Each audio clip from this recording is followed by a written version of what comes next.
Hey, get out of here already! Thud. My husband pushed me out the front door and locked me out in the extreme cold. It was New Year's Eve. Wait, I'm freezing out there dressed like this. Please, let me in. No way. It's a punishment for not following my orders immediately. Shiver there for the rest of your life. Ha ha ha. I bit my lip at the sound of my husband laughing through the door and hugged my own shoulders.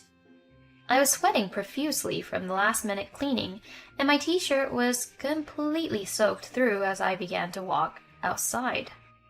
After reaching out to my parents for help, I finally arrived at my childhood home and noticed my father's bright smile, which made me tilt my head in confusion.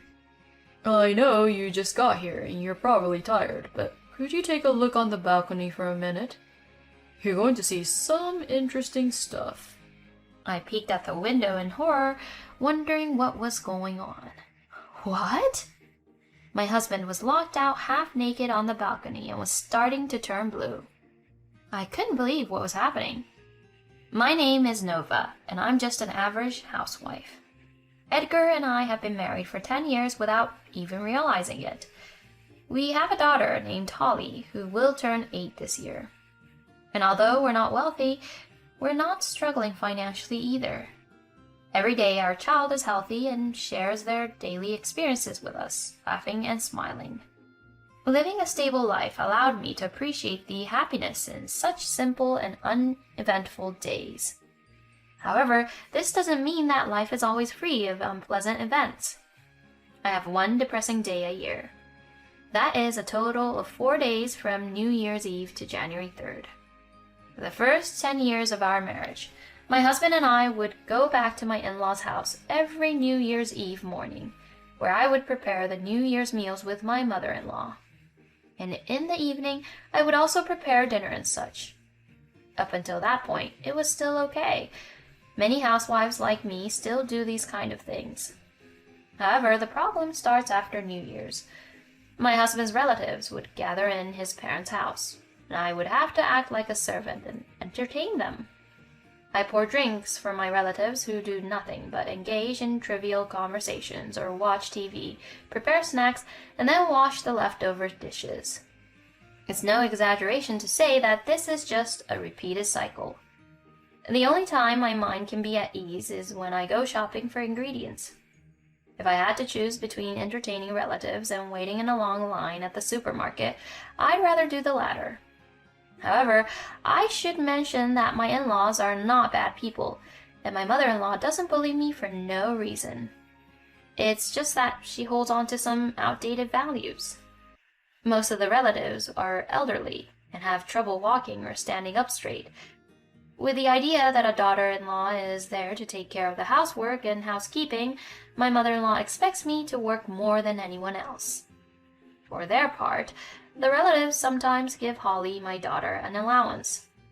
Maybe it's understandable if you think about it, but I also think every year that I want to relax during the New Year's holiday. That melancholy starts to attack me in the first half of December. I received a call from my mother. Apparently, my father said he wants to spend the New Year's holiday with Holly for the first time in a while. We usually just stop by to say New Year's greetings on our way back from my in-laws' house, so it's been quite a while since we spent the holiday together.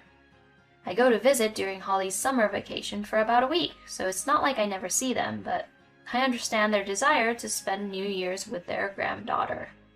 However, I wonder if my in-laws will allow it. I nervously contacted my mother-in-law. To my surprise, my mother-in-law agreed to it. Well, you've been coming to our house for many years, so if your father is saying that, then you should go back home. Make sure to take good care of your parents. I said thank you very much and hung up the phone. I couldn't help but wonder why I needed my mother-in-law's permission to go back to my own home, but there was no point in thinking about it now.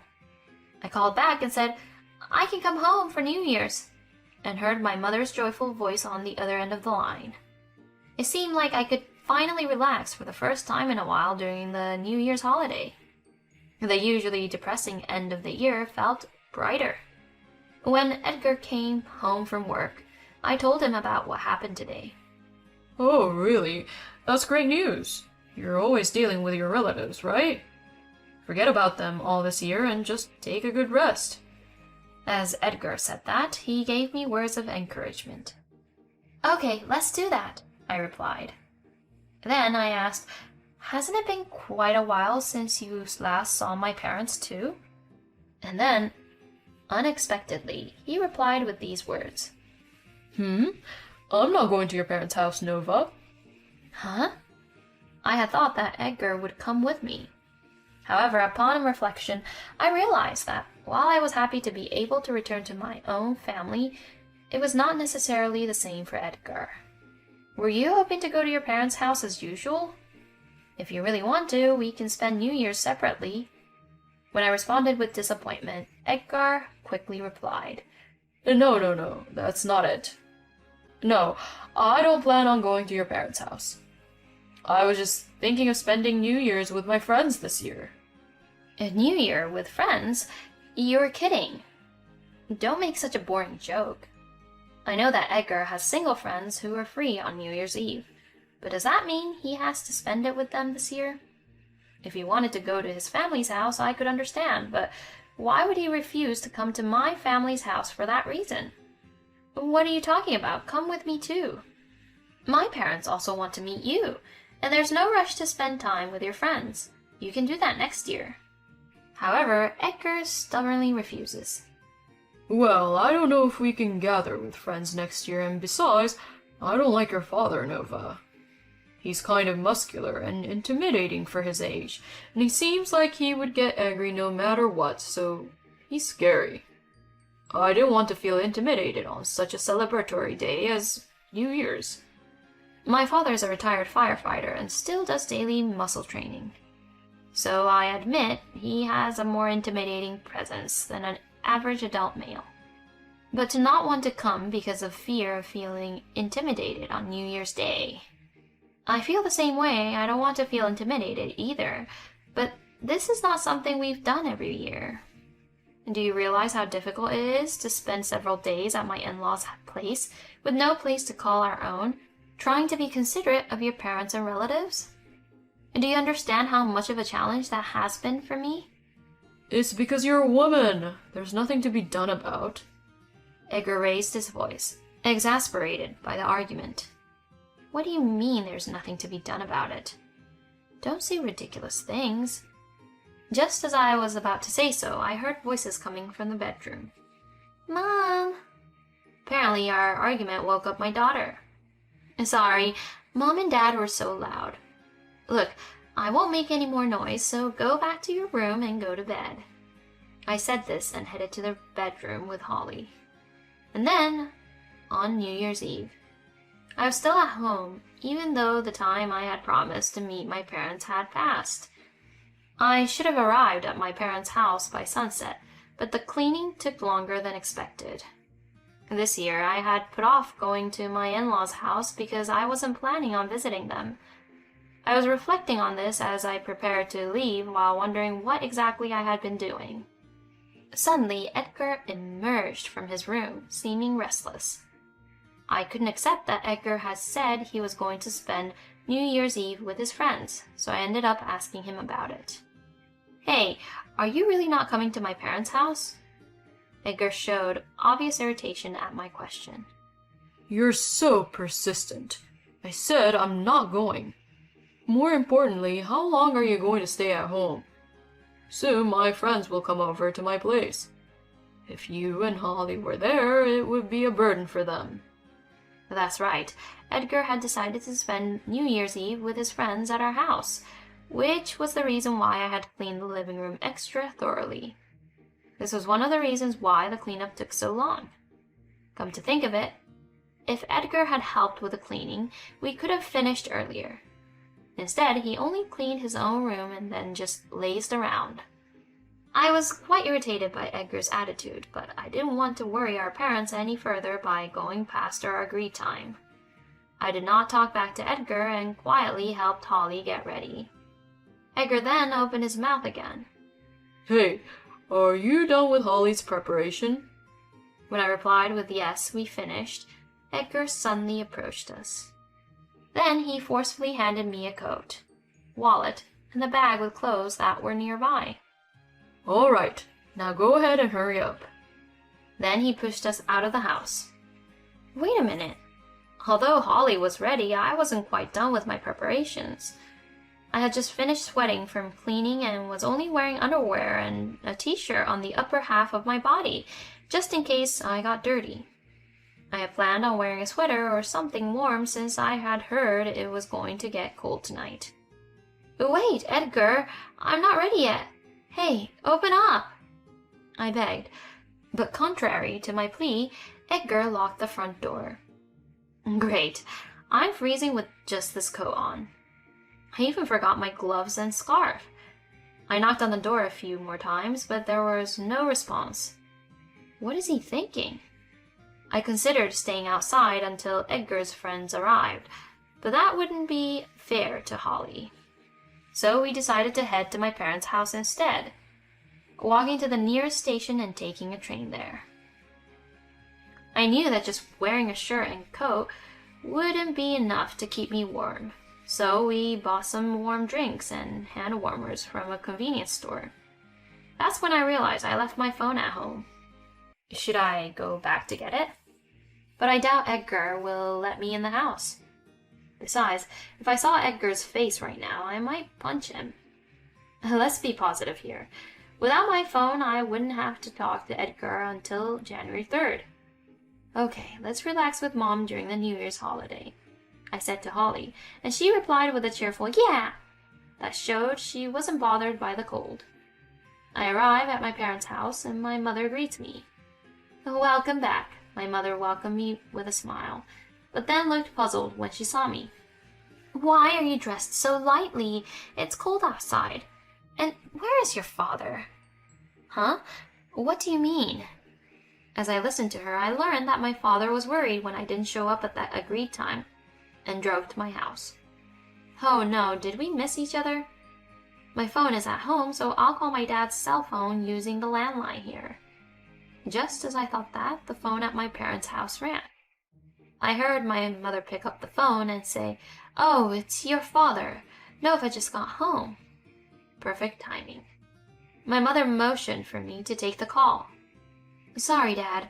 I was just about to call you, I said. I left my phone at home. And then my father replied. Seems to be the case, doesn't it?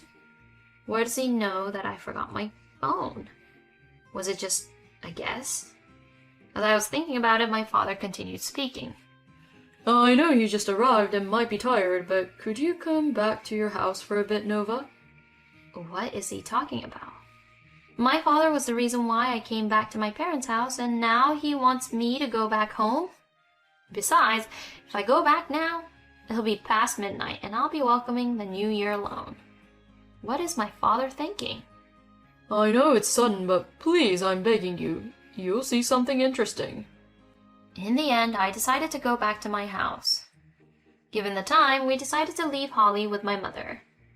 Going back home was quite bothersome. However, it was very unusual for my father to make such a request. I borrowed some clothes and a scarf from my mother to prepare for the cold. Then I got on the train again. When I arrived home, it was as I expected. The time had passed midnight. As I turned the doorknob of the front door, it was unlocked. I opened the door and entered the house. Then I saw my father sitting in a chair in the living room sipping tea. Wait, has my father shrunk a bit? Although he still had a good build compared to people of the same age, that's the impression I get. Oh, Nova, welcome back. Sorry for sending you around everywhere. Although my father apologized for that, that's not what's bothering me. What happened? Why are you inside? And where's Edgar? Today he's celebrating New Year's Eve with his friends here. As my father says that, I looked around and noticed clothes belonging to Edgar and a woman's clothes scattered on the floor. What's this? Let me take a look first. My father points towards the balcony. I approach there and open the curtains. On the other side of the window, there were a half-naked man and two women shivering and turning pale from the cold. Of course, the man is Edgar. I felt like I had somehow come to terms with everything that had happened until today, but I realized that their lives could be in danger if they stayed outside like this. So I brought the three of them inside the house. Then I asked my father to explain everything to me again. According to my father, I didn't come back even though it was the promised time, so he became worried and came to pick me up. When he arrived, he tried calling my phone and heard it ringing inside the house. So he thought I was still inside and entered the house without ringing the intercom. Then he saw three half-naked people tangled up in the living room. After seeing Edgar's face, he understood everything, and in his anger, he threw them out onto the balcony and locked them out. I sighed deeply, feeling overwhelmed. Then one of the women spoke to me. Can we just go back to the shop for now? We haven't contacted the shop yet, so it might have become a big deal. When I asked what happened, the woman explained that they were sex workers who were sent to the house for work. They were caught up in the situation and didn't know what to do. I told them that Edgar was responsible for everything and asked them to explain to the manager when they returned to the shop. After that, there was a Q&A session with Edgar. Afterward, during the questioning of Edgar, I discovered that this wasn't his first time soliciting the services of a sex worker. In fact, he had been doing it regularly while I was away at my parents' house. He had also occasionally dipped into our living expenses. When I told him that I wouldn't be going to my in-laws' house this year, apparently he had planned to have a wild time with two sex workers. And according to my father, he forgot to lock the door in his excitement to welcome the sex workers inside. Don't be silly, what the hell were you thinking? Is that why you refused to show up at my parents' house? I can't see you as anything more than a piece of filth. I'm divorcing you. I expect to receive appropriate alimony for damages. Tears welled up as I spoke the words. What in the world has the past 10 years been for? When Edgar heard my declaration of divorce, he clung to my feet, trembling. I mean, come on. I wasn't cheating on you with just one woman. It was just paid services. And besides, I'm the one who earns the money here. Divorce is too drastic, don't you think? Due to being left out on the balcony by my father, my husband was so cold that he couldn't speak properly. However, instead of worrying about Edgar, my father pulled him up by his feet from under me. He then brought his face so close to Edgar's that their noses almost touched. What are you talking about, you fool? When you get caught cheating, you are 100% in the wrong. What do you mean, bought a woman with money? You hurt and made my daughter cry. Don't mess around. You've committed a serious crime by ruining our last New Year's Day. With that, my father takes his hand away from Edgar. Edgar fell to the floor and lay there motionless. Was this to be our last New Year's together? I had a nagging worry in my mind, but I stood over him and made my declaration. I'm getting a divorce from you, no matter what. I'll inform your parents and demand the compensation I deserve. And as for custody, there's no way I'll let you have it. With those words, my father and I walked out of the house. Afterwards, Edgar and I got a divorce. I was able to obtain custody, and it was agreed that Edgar would make payments for compensation and child support over the course of the next 10 years or so. When I told my mother-in-law what had happened, she eventually came to my parents' house to apologize, and she was completely overcome with tears. My son has truly caused you a great deal of trouble. She repeatedly bowed her head and said that she had disowned Edgar. So I asked her to continue seeing Holly occasionally. I told her that it wasn't her fault and that she should continue to love and care for Holly.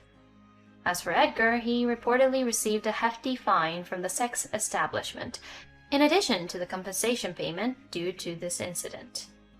This includes unauthorized extensions without prior notice, sexual intercourse, and causing harm to the health of the sex worker. It seems that the fine could have been invalidated if Edgar had hired a lawyer, but he was already struggling to make payments for compensation and child support and didn't have the money to spare. As a result, it seems that every month intimidating individuals come to collect money from Edgar. By the way, I did let Edgar know that if he ever fails to make the alimony and child support payments on time, I will inform his employer about his misconduct. So he has no other option than to work like a horse to avoid that from happening. As for my father, he passed away a few weeks after the start of the new year. In fact, he had been feeling fatigued for some time, and when he went to the hospital, they discovered he had cancer. By the time he was diagnosed with stage 4, it was already too late for treatment. At first, he didn't believe it because he wasn't feeling any major symptoms and thought it was just a minor issue. However, according to the doctors, it's possible for your father's health to deteriorate to the point where he cannot maintain his current lifestyle. Please consider it a blessing if he lives for another 6 months. That's what we were told. So he said he wanted to spend New Year's with us for the first time in a long time. He was hospitalized a week after New Year's Day, even though he and Holly had a great time playing together. Fortunately, he did not suffer much and passed away peacefully after being taken care of by us. It was a hell of a way to start the new year, but now I've regained some composure.